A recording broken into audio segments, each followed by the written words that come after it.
ఈనాడు శ్రీ దుర్గాదేవి యొక్క అవతారం. దుర్గమ్మ తల్లి యొక్క ఆవిర్భావం చాలా ఆశ్చర్యకరమైనటువంటి సందర్భం. ఆవిడ వెలిసినటువంటి క్షేత్రానికి విజయవాడ అంటే ఇప్పుడు మనం విజయవాడ అంటున్నాం, కానీ యథార్థమునకు దానికి పురాణాల్లో విజయవాటిక అని పిలిచేవారు. ఎందుచేత అంటే ఒకానొకప్పుడు శుంభ నిశుంభులు అనేటటువంటి ఇద్దరు రాక్షసులు బయలుదేరి వాళ్ళిద్దరూ చతుర్ముఖ బ్రహ్మగారి గురించి అద్భుతమైన తపస్సు చేశారు. హంసవాహనారూఢుడై బ్రహ్మగారు ప్రత్యక్షమయ్యారు. ఏమి కావాలని అడిగారు. రాక్షసులందరూ ఏది అడుగుతారో అదే అడిగారు వాళ్ళు కూడా. అయా మేము చచ్చిపోకూడదు అంటే బ్రహ్మగారు అన్నారు, జాతస్య హి ధ్రువో మృత్యు ధ్రువం జన్మమృతస్య చ. పుట్టినవాడు చచ్చిపోక తప్పదు, చచ్చిపోయినవాడు మళ్ళీ పుట్టక తప్పదు. అందుకని ఇంకొక మాట ఏదైనా అడుగు, పంచభూతములలోంచి వచ్చినటువంటి శరీరము మళ్ళీ పంచభూతములలోకి వెళ్ళిపోవలసింది. అందుకని ఇంకొకటి ఏదైనా అడగండి అన్నాడు. అంటే వాళ్ళన్నారు, మేము దేవతల్ని జయించాలి, దానితో పాటుగా ఈ చరాచర ప్రపంచంలో ఉండేటటువంటి ఏ జాతి వలనైనా సరే, పక్షులవచ్చు, మృగాలవచ్చు, ఏదైనా అవచ్చు, అందులో పురుష జాతి చేత మాత్రము మాకు అపకారము జరగకూడదు. మా ప్రాణములు ఏ జాతిలో ఉన్నటువంటి పురుషులు కూడా తీయడానికి సమర్థులు కాకూడదు. ఎందుకు అలా అడగడం అంటే వాళ్ళకు ఒక అహంకారం. పురుషుడే చెయ్యలేని పని అబల ఒక స్త్రీ చెయ్యగలదా? మగవాళ్లే మమ్మల్ని చంపలేకపోతే ఒక ఆడది ఎక్కడ చంపుతుంది అని ఆడదాని పట్ల చులకన భావన. అందుకని స్త్రీతో మాకేం బెంగలేదు, కానీ పురుషుల వలన మాకు ప్రమాదం రాకుండా వరమిమ్మని అడిగారు. తప్పకుండా అలాగే అని బ్రహ్మగారు వెళ్ళిపోయారు. ఇంకేముంది, ఇంకక్కడి నుంచి ప్రారంభం. దేవలోకం మీదకి వెళ్ళారు. వెంటనే ఆ దేవేంద్రుణ్ణి పదవిలోంచి తొలగించారు, అమరావతిని ఆక్రమించారు, సమస్త భోగాల్ని అనుభవిస్తున్నారు. అక్కడ వరకు అయితే కొంతవరకు పర్వాలేదేమో, కానీ వాళ్ళు వెంటనే ఎవరి జోలికి ఎడతారంటే మహర్షుల జోలికి ఎడతారు, మునుల జోలికి ఎడతారు, భగవంతుణ్ణి నమ్ముకున్న వాళ్ళ జోలికి ఎడతారు, వాళ్ళని నానా ఇబ్బందులు పెడతారు. పెడితే అప్పుడు అమ్మవారు ఒక ప్రతిజ్ఞ చేసింది, యదా యదా హి సాధూనాం దుఃఖం భవతి దానవ తదా తేషాం చ రక్షార్థం దేహం సంధారయామ్యహం అంది. ఎప్పుడెప్పుడు నన్నే నమ్మినటువంటి సాధు పురుషుల యందు నువ్వు అనుచితమైనటువంటి రీతిలో ప్రవర్తిస్తావో, వాళ్ళ మనస్సు కష్టపడతావో, ఆనాడు నేను అంతటా ఉన్నటువంటి తల్లిని ఒక రూపాన్ని ధరించి నీ సంహారం చేస్తాను అని ప్రతిజ్ఞ చేసింది రాక్షసుల్ని. అందుచేత ఇప్పుడు వాళ్ళని సంహరించాలి కాబట్టి అమ్మవారు తన శరీరంలోంచి 2 అంశాల్ని ప్రాదుర్భావం చేసింది. ఒకటి కాళిక, ఒకటి దుర్గాస్వరూపం, అదే కౌశికి అంటారు. వీళ్ళిద్దరూ బయలుదేరారు. ఇందులో గమ్మత్తు ఏమిటంటే కాళిక ఆకృతి చూడడానికి కించిత్ భయానకంగా ఉంటుంది. కానీ ఒక్కటి మీరు జ్ఞాపకం పెట్టుకోండి, తెలిసి తెలియక ఒక మాట అంటూ ఉంటారు, అమ్మవారి స్వరూపాల్లో కాళికాదేవిని ఉపాసన చేయకూడదండి అంటారు. లేకపోతే అమ్మవారి స్వరూపాల్లో దుర్గాదేవిని ఉపాసన చెయ్యకండి. మీకు నేను ఒక మాట చెప్తాను. ఇదే చంద్రశేఖర పరమాచార్య స్వామి ఒక చోట ప్రశ్న వేశారు. మన అమ్మే ఒకనాడు మనం చెయ్యకూడనటువంటి తప్పు చేస్తే అమ్మ చాలా కోపంగా ఉండి మన 2 లెంపలు వాయించేస్తుంది పట్టుకొని. అయితే ఆ శిక్షించడంలో అమ్మతనం ఉందా, మిమ్మల్ని బాధ పెట్టడం ఉన్నదా? ఒకసారి ఆలోచించండి. అమ్మతనమే ఉన్నది. కాళికామాతని ఉపాసించి రామకృష్ణ పరమహంస ఏ స్థాయికి వెళ్ళారు, దుర్గాదేవిని ఉపాసించి ఎంతమంది భక్తులు ఎంత స్థితికి వెళ్ళారు. ఈ రూపాన్ని ఉపాసన చెయ్యండి, ఆ రూపాన్ని ఉపాసన చెయ్యకండి అని చెప్పడం కుదరదు, అది తప్పు మాట అసలు. కాకపోతే సాధారణంగా మనకి మూర్తి కొంచెం ప్రసన్నమైనటువంటి మూర్తి అయితే మన మనస్సు భయం లేకుండా తొందరగా అక్కడ లగ్నం అవుతుంది. అందుచేత లలితోపాసనం అనేటటువంటిది తేలికైన మార్గం కాబట్టి చెప్పారు తప్ప కాళికామాత ఉపాసనంలో ఏ విధమైనటువంటి దోషము లేదు. కాళికామాతని ఉపాసన చేస్తే ఆ తల్లి ఏదైనా ఇవ్వగలదు, అంత శక్తివంతురాలు ఆవిడ. అంతటి నల్లటి శరీరంతో కదిలి నడిచి వెడుతూ ఉంటే ఒంట్లోంచి మసి పడుతోందేమో అన్నంత నల్లటి రూపంతో కాళిక వచ్చింది. అంత అందమైన రూపంతో కౌశికి వచ్చింది. వీళ్ళిద్దరూ బయలుదేరి వెళ్ళారు. అదే విజయవాటిక ప్రాంతము అంటారు పెద్దలు. అక్కడికి వెళ్ళేటప్పటికీ శుంభ నిశుంభుల యొక్క మంత్రులు చూశారు. మా ప్రభువులు యవ్వనంలో ఉన్నారు, వాళ్ళకి ఇంకా వివాహం కాలేదు, ఇలాంటి పిల్లని పెళ్లి చేసుకుంటే బాగుంటుంది అనుకున్నారు. అనుకుని ఈ మాట వెళ్ళి వాళ్ళ రాజులకి చెప్పారు, శుంభులకి అన్నదమ్ములకి. చెప్తే వాళ్ళు రాయబారం పంపించారు అమ్మవారికి, నిన్ను వివాహం చేసుకుంటామంటే తల్లి తిరస్కరించింది. అధముడా, నిన్ను సంహరించడానికి వచ్చిన స్వరూపం రా ఇది, నన్ను వివాహం చేసుకోవడం ఏమిటి? నేను ఎప్పుడూ కూడా పరమశివుని యొక్క ఇల్లాలిని, నీకు ఈ రహస్యం అర్థం కాదు. ఇది అబ్బో పెద్ద యుద్ధం జరిగింది. ఆఖరణ అదే కదా మనం ఇక్కడ రోజు క్యాసెట్లో ఆ పాట పాడుతున్నప్పుడు వింటూ ఉంటాం, అయన్ని జహుంకృతి మాత్ర నిరాకృత ధూమ్ర విరోచన ధూమ్ర శిఖే సమర విశోణిత బీజ సముద్భవ బీచలతాధిక బీజలతే శివ శివ శుంభ నిశుంభ మహాహవ దర్పిత భూత పిశాచపతే జయ జయ హే మహిషాసురమర్దిని రమ్యకపర్తిని శైలసుతే అని. అందులో రక్తబీజుని వంటి రాక్షసులు ఉన్నారు. వాణ్ణి ఒక కత్తి పెట్టి పొడిస్తే వాడు రక్తపు చుక్కలు కింద ఎన్ని పెడతాయో అందులోంచి మళ్ళీ అన్ని వేల మంది రాక్షసులు పుడుతుంటారు. ఇప్పుడు చూసింది కౌశికి ఏం చెయ్యాలని, కాళికాదేవిని పిలిచి చెప్పింది, ఈ రక్తం నేల మీద పడితే అందులోంచి పుడుతున్నారు వీళ్ళు, అందుకని నీ నాలుక పెద్ద నాలుక జాపమంది. ఆవిడ పెద్ద నాలుక జాపింది, దాని మీద యుద్ధం జరిగింది, వాళ్ళని తెగటార్చింది కౌశికి. వాళ్ళు సంహరింపబడ్డారు. అప్పుడు ఆ రక్తం పడిపోతున్న దాన్నంతటి కాళిక చప్పరించేసింది. ఇది ఎందుకు చేసింది? మనని రక్షించడానికి చేసింది. చిట్ట చివరికి ఆ శుంభనిశుంభులనేటటువంటి రాక్షసులు ఇద్దరూ కూడా ఆ కౌశికి అనబడేటటువంటి స్వరూపం చేతిలో నిహతులయ్యారు. అదే దుర్గాదేవి యొక్క స్వరూపము, దుర్గ యొక్క అంశ అది, అదే దుర్గ యొక్క తేజస్సు. కానీ ఆవిడ అక్కడ ఉన్నటువంటి ఋషులందరూ జయ జయధ్వానం చేసినప్పుడు కనకవర్షాన్ని కురిపించింది. అయితే ఆవిడ కనకదుర్గ అని పేరు పెట్టుకుంది. అది విజయవాటిక. అక్కడే ఒకానొకప్పుడు మహాభారతం జరిగినటువంటి కాలంలో పాండవులు అరణ్యవాసం చేస్తున్నటువంటి రోజుల్లో వ్యాస మహర్షి దర్శనమిచ్చి రాబోయే కురుక్షేత్ర యుద్ధంలో కౌరవుల్ని ఎదుర్కోవడానికి పాండవులకి మంచి అస్త్రాలు ఉండాలని, అందులో సమర్థుడు కనుక అర్జునుణ్ణి ఎంచుకుని నువ్వు పరమశివుడి గురించి తపస్సు చేస్తే ఆయన మెచ్చుకుని నీకు పాశుపతాస్త్రాన్ని అనుగ్రహిస్తాడు. పాశుపతాస్త్రం చేతిలో ఉంటే కురుక్షేత్రంలో నీకు రక్షణ, నీ సమర్థత రెట్టింపు అవుతుంది. అందుకని నువ్వు వెళ్ళి తపస్సు చెయ్యమంటే ఎక్కడ తపస్సు చెయ్యాలని ఆలోచిస్తూ వస్తున్నటువంటి అర్జునుడికి ఆ ప్రదేశాన్ని దేవేంద్రుడి పనుపున ఒక వ్యక్తి వచ్చి సూచించాడు. అదే ఇంద్రకీలాద్రి. ఆ ఇంద్రకీలాద్రి పర్వతం మీదే అమ్మవారు ఉంటుంది. అసలు స్కాంద పురాణంలో అయితే అంటారు, ఆ ఇంద్రకీలాద్రి యొక్క తేజస్సే దుర్గామాతగా ఉన్నది అని కూడా అంటారు. అందుకని ఆ ఇంద్రకీలాద్రి పర్వత శిఖరం మీద ఆయన కూర్చుని తపస్సు చేస్తే పరమశివుడు ఆయన యొక్క ఆ బాణములు వేయగలిగిన శక్తిని ఒక్కసారి పరీక్ష చెయ్యాలనుకున్నాడు. ఎందుకంటే ఎవరికి పడితే వాళ్ళకి ఇవ్వడానికి వీల్లేదటువంటి అస్త్రాలు. అస్త్రప్రయోగం చేసేటటువంటి వాడికి ఓర్మి ఉండాలి, ధైర్యం ఉండాలి, యుద్ధం చెయ్యగలగాలి.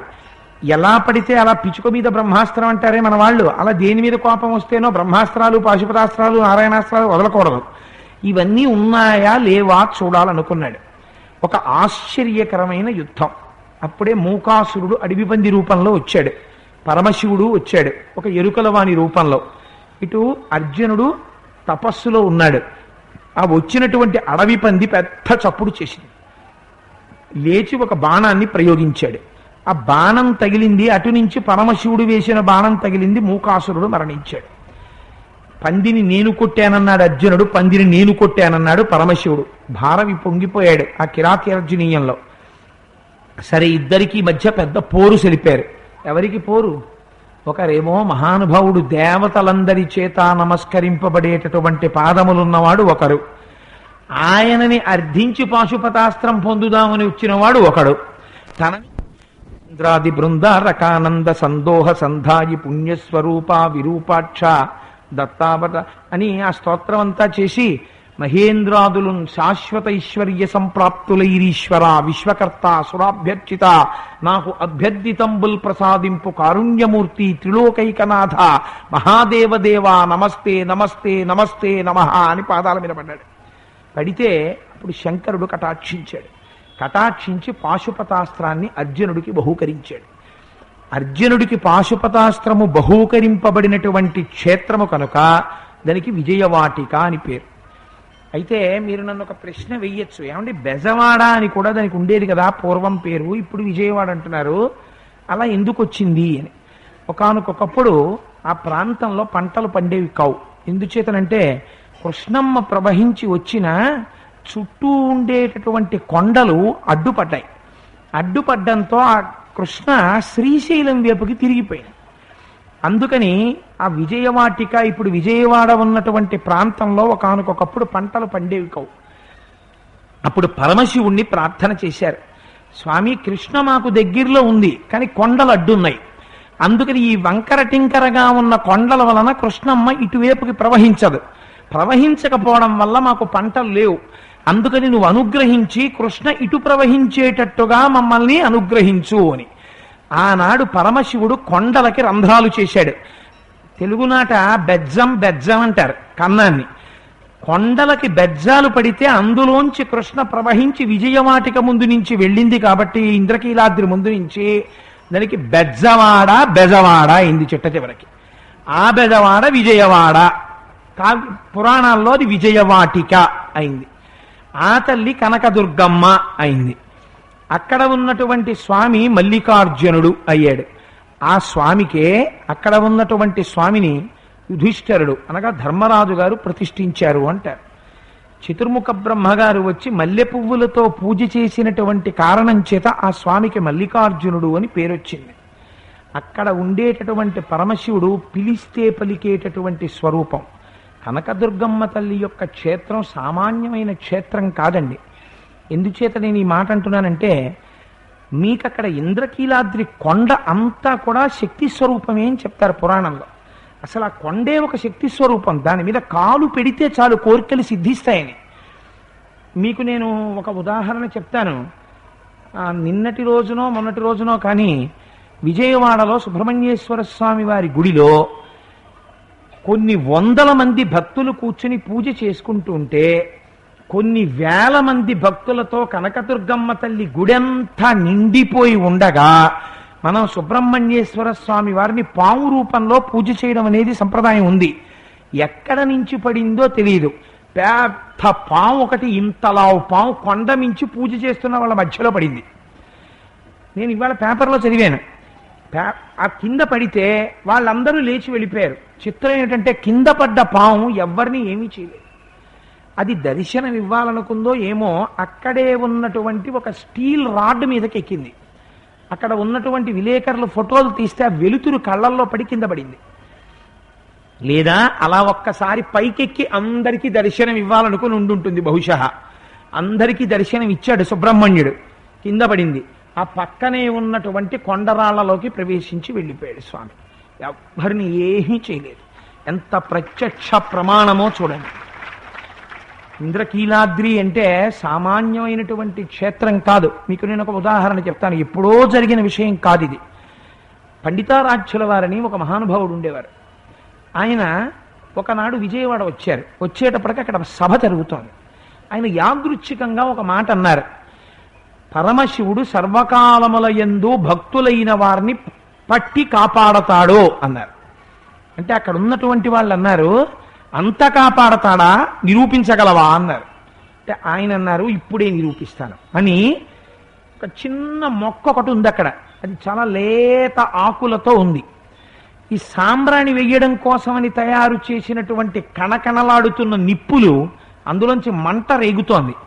ఆ నిప్పులు తెప్పించి భక్తితో శంకరుణ్ణి నమ్మిన వాణ్ణి శంకరుడు కాపాడడమే నిజమైతే ఈ కాగితములో పొట్లం కట్టిన నిప్పులు ఈ లేత ఆకుల మీద పెడతాను, కాగితం కాని ఆకు కాని కాలకుండా బొగ్గు మండిపోయి బూడిదగుగాక అని చెట్టు మీద పెట్టారు. బొగ్గులు కాలి మంటై బూడిదైపోయాయి, కాగితము ఆకులు ఇంత పిసరు కాలలేదు. ఇంద్రకీలాద్రి మీద జరిగింది పండితారాధ్యుల వారి సమయంలో. అదే ప్రకారం దాన్ని అందుకే విజయవాటిక అంటారు. అనేక మందికి విజయాలు ఇచ్చింది ఆ కొండ. ఒకానొకప్పుడు అక్కడే ఆ మాధవాచార్యుడనబడేటటువంటి ఒక రాజు పరిపాలిస్తూ ఉండేవాడు. ఆయన పరిపాలిస్తున్నటువంటి రోజులలో స్వపర భేదం ఉండేది కాదు, అంత న్యాయం పాటించేవాడైన. అక్కడే ఆయన రాజ్యంలో చింతపండు అమ్ముకుని బ్రతికేటటువంటి ఒక పేదరాలు ఉండేది. ఒకనాడు ఆ రాజు యొక్క కుమారుడు పొరపాటున రథాన్ని చాలా వేగంగా ప్రయాణింప చేయడంలో రథచక్రం కింద పడి ఆ చింతపండు అమ్ముకునేటటువంటి పేదరాలి యొక్క కుమారుడు మరణించాడు.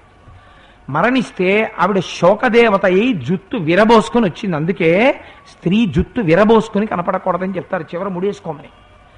శోకదేవత అయి జుత్తు విరబోసుకుని వచ్చింది సభకి. ఎందుకు ఇలా వచ్చావు అని అడిగాడు రాజు. నీ కొడుకు యొక్క అజాగ్రత్త వలన నా కుమారుడు మరణించాడు, దీనికి ఏమి శిక్ష అని అడిగింది.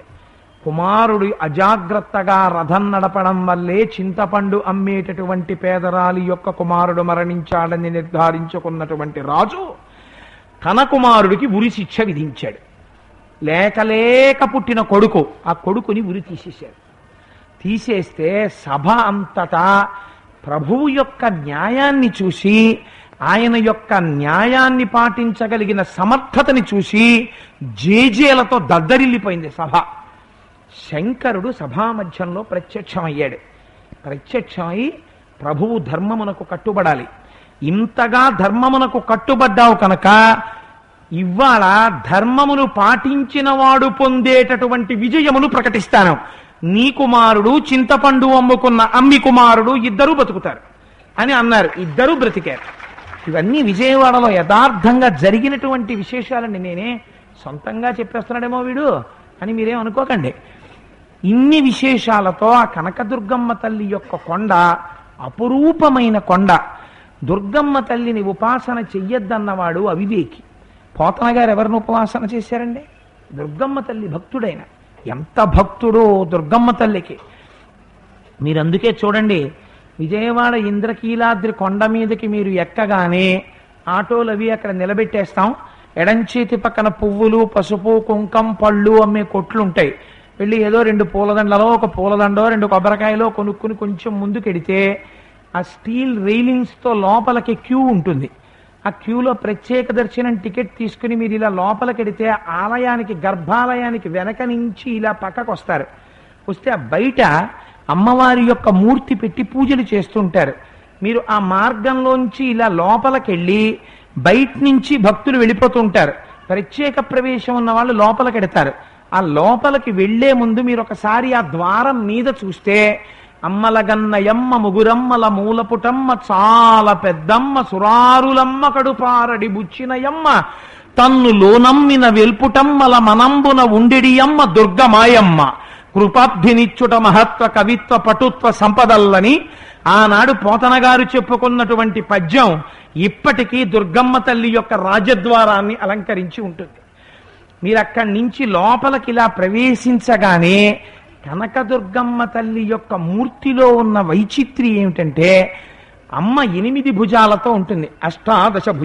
అష్టాదశ భుజాదేవి అని ఆ అమ్మవారు అష్టభుజాదేవి 8 భుజాలతో ఉంటుంది. 8 భుజాలతో ఉన్నటువంటి అమ్మ ఇలా కూర్చుని త్రిశూలం పట్టుకుని కిందకి పొడుస్తున్నట్టు కనపడుతుంది. అలా ఉంటే సాధారణంగా ఎలా ఉండాలి? కొంచెం క్రౌర్యంతో ఉండాలి. కానీ మీరు అమ్మ ముఖం వంక చూడండి, ముఖం అంతా పసుపు రాసేసుకుని, పెద్దింటమ్మ కదా, సనాతనమైన తల్లి కదా, అందరికీ ఆశీర్వచనం ఇచ్చే తల్లి కదా, అమ్మలగన్నయమ్మ ముగురమ్మల మూలపుటమ్మని ఆయన చేత నమ్మితి నామనంబున సనాతనులైన ఉమామహేషులన్న రుక్మిణీదేవి చేత స్తోత్రం చేయబడిన తల్లి కదా. ఇంత పసుపు రాసుకుని, ఇంత పెద్ద గుండ్రం కుంకం బొట్టు పెట్టుకుని అమ్మవారు ఎర్రటి పెదవులు ఇలా నవ్వుతూ ఇక్కడి నుంచి ఇక్కడ వరకు ఆ నవ్వు చూసేటప్పటికి అమ్మా ఎంత నవ్వమ్మ, ఎంత కృపమ్మ మా మీద అనిపిస్తుంది. ఇంత నవ్వు నవ్వే ఎర్రటి నోరు, ముక్కులోంచి ఇలా బయటికొచ్చి లోపలికెళ్ళిపోతున్నటువంటి ఒక ముత్యం, అమ్మవారి చేతుల నిండా గాజులు, మెడలో వేసుకున్నటువంటి పుష్పహారాలు. తగినంత యోగ్యులైనటువంటి భక్తులు వెడితే అమ్మవారి మెడలోంచి పుష్పహారం తీసి భక్తుల మెడలో వేసే సంప్రదాయం. అమ్మవారి పాదాలు ఇలా కనపడుతూ ఆ పాదాలకి నమస్కారం చేసుకుని మనం బయటికి వచ్చి మనం అక్కడే ఇలా కొంచెం పల్లంగా ఉండేటటువంటి మార్గం వైపుకొస్తే పక్కనే చిన్న కొండలా ఉంటుంది. ఇలా రండి పైకెక్కండి, సుబ్రహ్మణ్యుడు ఉన్నాడు అంటుంటారు. ఆ మెట్లెక్కి అలా ప్రదక్షిణం చేసి ఇలా కొండ అంచు పక్క నుంచి ముందుకొస్తే చిన్న సుబ్రహ్మణ్యుడు ఉంటాడు. అక్కడ గోత్రనామాలు చెప్పి పూజ చేయించుకుని బయటికి వస్తే అరుగులా ఉండి అక్కడ ఒక చెట్టు, దాని కింద పుట్ట, ఆ పుట్ట దగ్గర సుబ్రహ్మణ్యుడు, మన్ను, అక్కడ మళ్ళీ గోత్రనామాలు చెప్పి ఆ మట్టి తీసి చెవులకి కళ్ళకి పెట్టుకుని ఆ మెట్లు దిగి కొంచెం ముందుకు ఆ పల్లంలోంచి వెళ్ళి మళ్ళీ ఎడం పక్కకి తిరిగితే మొట్టమొదట కనపడేటటువంటి వాడు గణపతి. ఆ గణపతిని దాటగానే నటరాజస్వామి ఉంటారు. నటరాజస్వామిని దాటితే మళ్ళీ దుర్గమ్మ తల్లి. అక్కడ ప్రత్యేకం దృష్టి దోష నివారణ కోసం నిమ్మకాయలు పూజ చేసి చేతికి ఇస్తూ ఉంటారు. ఇంటికి కానీ మనుష్యులకి కానీ దృష్టి దోషం వస్తే పరిహరించడానికి ప్రత్యేక నిమ్మకాయ పూజ చేస్తారు అక్కడ. ఆ నిమ్మకాయ పూజలు, ఆ మంటపం దిగి మీరు కొంచెం ముందుకెళ్ళి ఆ పల్లంలోంచి నడిచి వెళ్ళిపోతుంటే అక్కడే ఇలా జడలు విప్పుకుని ఇలా నిలబడినటువంటి పరమశివుడు, ఇలా జడలు, ఇలా గంగమ్మ పైనుంచి పడుతున్నటువంటి దృశ్యం, ఆ గంగాధరుడు. మెట్లు దిగి కొంచెం ముందుకెళ్ళి ఇలా కుడిపక్కకి తిరిగితే మల్లికార్జున స్వామి వారి ఆలయం. ఆ ఆలయంలో పెద్ద శివలింగం, దానికి జరిగే అభిషేకం, పూజ. అక్కడ దర్శనం చేసుకుని బయటికి వచ్చి ఇలా కిందకి దిగితే స్వామివారి కళ్యాణ మంటపం. అక్కడ చక్కటి కళ్యాణమూర్తులు, ఆదిశంకరాచార్యుల వారి చిన్న దేవాలయం. కొంచెం ముందుకొస్తే అద్దాల మంటపం, అందులో ఉయ్యాల, అందులో పడుకున్నటువంటి పార్వతీ పరమేశ్వరులు. రూపాయో ఎంతో టికెట్ కొనుక్కుని లోపలికెడితే గోత్రం నామని చెప్పి సంకల్పం చేయించి ఊయలు ఊపేయించేటటువంటి చక్కటి ఆ ఉయ్యాల మంటపం. అది కూడా దాటి ముందుకొచ్చేస్తే అక్కడే ప్రసాద వితరణశాల. అంత పులిహారో లడ్డో కొనుక్కుని అక్కడ క్యూ కాంప్లెక్స్ దగ్గరికి వచ్చి మళ్ళీ ఆ టర్నింగ్ లో కూర్చుంటే ఇటు తిరిగితే సుబ్రహ్మణ్యుడు, ఇలా చూస్తే దుర్గమ్మ తల్లి యొక్క బంగారు గోపురం. ఇంకొంచెం నిలబడి చూస్తే ఆ కింద రైలు పట్టాలు, ఇటు నుంచి వెళ్ళిపోతున్నటువంటి కృష్ణానది. అవన్నీ చూసి నమస్కారం చేసుకుని సంతోషపడిపోయి లడ్డు తిని కిందకు వస్తున్నారా లేదా. అందుకని మనం ఇవాల్టి రోజున మహత్తరమైన రోజు కనుక ఒక్కసారి మనం విజయవాడ వెళ్ళి మానసికంగా దుర్గమ్మ తల్లి దర్శనం చేసుకొచ్చేసాం. అక్కడికి వెళితే హడావిడిగా ఉండొచ్చు, మానసికంగా వెళ్ళిపోతే ఇబ్బంది ఏముంది, హాయిగా వెళ్ళొచ్చేసేయచ్చు కదా. అందుచేత అదిగో అంత వైభవోపేతమైనటువంటి క్షేత్రం ఆ దుర్గమ్మ తల్లి యొక్క క్షేత్రం. ఇంకా ఇంతకన్నా నేను ఆ దుర్గమ్మ తల్లి గురించి చెప్తే నాకు ఆ తల్లి గురించి చెప్పగానే ఒక విషయం స్ఫురణకు వచ్చింది. అన్నిటికన్నా నాకు ఆ అమ్మని చూసేటప్పటికి మనస్సు పొంగిపోయేది ఎక్కడంటే నిజంగా, ఇప్పుడు మనం ఎవరింటికన్నా వెళ్ళామనుకోండి, ఒక మాట అంటాం, మీకు వాళ్ళు అన్నం పెట్టక్కర్లేదు, మీకు వాళ్ళు కాఫీ ఇవ్వక్కర్లేదు, కానీ మనం ఒక మాట అంటాం, ఏమిటండి వెడితే కనీసం అయ్యా వచ్చారా అండి అని నవ్వుతూ కూడా పలకరించరు. మీరు ఒకళ్ళ ఇంటికి వెళ్ళారనుకోండి, చాలా చిత్రంగా ఉంటుంది. మీరు కాలింగ్ బెల్ కొడితే మొహం లాడిపోతూ ఆయనే గడప దాటి బయటకు వచ్చి ఇలా తలుపేసేస్తాడు. అంటే వీడు పొరపాటున గడప దాటేస్తాడేమో అని భయం. బయటికి వచ్చి ఎంత చికాగ్గా ఉంటుందంటే మొహం. ఏదో మాట్లాడదాం అనుకున్నవాడు కూడా అబ్బో ఎందుకులే ఒక నిమిషం ఏదో మాట్లాడి వెళ్ళిపోదాం, ఇంత అప్రసన్నంగా ఉన్నాడేమిటినా అనిపిస్తుంది. అదే మీరు ముఖం నవ్వుతూ ఇంత నవ్వు చేసుకుని రండి రండి రండి రండి వచ్చారా, చాలా సంతోషం అండి మీరు వచ్చారు ఇవాళ రండి అన్నారనుకోండి, ఆ చిరునవ్వు చూసేటప్పటికీ మీకు చాలా సంతోషంగా ఉంటుంది. ఎదుటి వ్యక్తి ఇంటికి వచ్చినప్పుడు మర్యాదగా పలకరించడం అనేటటువంటిది ఇంటి ఇల్లాలికి ఉండవలసిన లక్షణం. అది లేనటువంటి ఇల్లాలే కాదు. అందున ఆత్మీయులు వచ్చినప్పుడు పలకరించలేని బతుకే కాదు. అందుచేత అలాంటి తత్వం లేకుండా మా అమ్మ నేర్పుతుంది జగత్తుకు ఒక పాఠం. ఎంత నవ్వండి ఇక్కడి నుంచి ఇక్కడికి. ఆ నవ్వు కూడా ఏదో వెకిలి నవ్వో వెర్రి నవ్వో కింద ఉండదు. అలా అని కొంతమంది నవ్వారనుకోండి, మనకి అదేంటంటే అలా నవ్వుతున్నారు అని కొంచెం బాధ కలుగుతుంది. అలా ఉండదు ఆ తల్లి నవ్వు. నాకు అలా అంటే ఒక విషయం జ్ఞాపకానికి వచ్చింది. శంకర భగవత్పాదులు అంటారు సౌందర్యలహరిలో, స్మిత జ్యోత్స్నాజాలం శశియుత జటాజూటమకుటాం అని. ఆ అమ్మవారు కానీ చిన్న నవ్వు నవ్విందా, స్మితజ్ఞోత్స్నాజాలం తవ వదన చంద్రస్య పిబతాం చకోరాణామాసీమతిరసతయా చెంచు జడిమా అతస్తే సీతాంశో అమృతలహరీ ఆమ్ల రుచయా పిబంతి స్వచ్ఛందం నిశి నిశి భృశం కాంచికదియా. ఏమి శ్లోకం అండి శంకర భగవత్పాదులది. అమ్మ ఇలా నవ్వితేట అమ్మవారి ముఖమండలమే ఒక చంద్రబింబం. అందుకే కదా 16వ నామం దగ్గరికి వెళ్ళేటప్పటికే పూర్ణ కళలతో ఉన్నటువంటి చంద్రుడిగా భావించి చంద్రబింబాన్ని ఉపమానంగా పెట్టి 16వ నామాన్ని వ్యాసుడు లలితా సహస్రంలో చంద్రబింబంగా ఉపమానం చేశారు. అమ్మ ముఖం ఒక చంద్రబింబం అయితే ఈ చంద్రుడిలోంచి వస్తున్నటువంటి వెన్నెలేమిటి? స్మిత జ్యోత్స్నా జాలం. ఆ 3 మాటలకి నిజంగా శంకరుల పాదాల మీద పడిపోవాలి. స్మిత, అది వెర్రి నవ్వు కాదుట, వెకిలి నవ్వు కాదుట. ఆ నవ్వు ఎలా ఉంటుంది అంటే ఈ దంత పంక్తికి 2 తెరలు ఇలా అడ్డు పెట్టారనుకోండి, ఈ తెరలు కదలకుండా కొంచెం అలా విచ్చుకున్నాయనుకోండి, అందులోంచి ఆ తెల్లటి దంతముల కాంతి బయటికి వచ్చిందనుకోండి, అవి శుద్ధ విద్యాంకురాకార ద్విజ పంక్తి ద్వయోజ్వల ఆ దంతాలు, ఆ దంతముల కాంతి బయటికి వచ్చేట్టుగా అమ్మవారి ముఖమనబడేటటువంటి చంద్రుని యొక్క కాంతి యొక్క ప్రసారమే అమ్మవారి నవ్వు అంటారు. అంత చిన్న నవ్వు నవ్వుతుంది ఆవిడ. ఎంత అందమైన నవ్వు అంటే శంకరులు అన్నారు స్మిత జ్యోత్స్న. జ్యోత్స్న అంటే చంద్రుడి యొక్క కాంతి. మీకు కాంతి ఇద్దరి వలన అనుభవిస్తారు మీరు. ఒకటి సూర్యకాంతి, 2 చంద్రకాంతి. సూర్యకాంతి తాపాన్ని కలిగిస్తుంది, బాధ కలిగిస్తుంది, మనం అందులో తట్టుకోలేము, నిలబడలేము. చంద్రకాంతి అలా కాదు, చాలా ఆహ్లాదకరంగా ఉంటుంది, చాలా సంతోషంగా ఉంటుంది, ఎంతసేపు కూర్చున్నా మనస్సుకి ఉల్లాసాన్ని ఇస్తుంది. అందుకే పురుష సూక్తంలో చంద్రమా మనసో జాతః చక్షో సూర్యో అజాయత అంటారు. ఎందుకండి వాటికి ఆ పేర్లు పెట్టడం? పురుష సూక్తము, స్త్రీ సూక్తము, రుద్ర సూక్తము, దుర్గా సూక్తము. ఏమిటా సూక్తము? సూక్తం అంటే ఏమిటో తెలుసా? సుఉక్తము, చాలా గొప్పగా చెప్పబడినవి అంటే అవి పరమ ప్రమాణములు. ఏమిటా ప్రమాణం? చంద్రమా మనసో జాతః, పరబ్రహ్మము యొక్క మనస్సులోంచి చంద్రుడు ఆవిర్భవించాడు. ఆయన మనస్సు ఎంత చల్లగా ఉంటుందో చంద్రుడు అంత చల్లటి వాడు.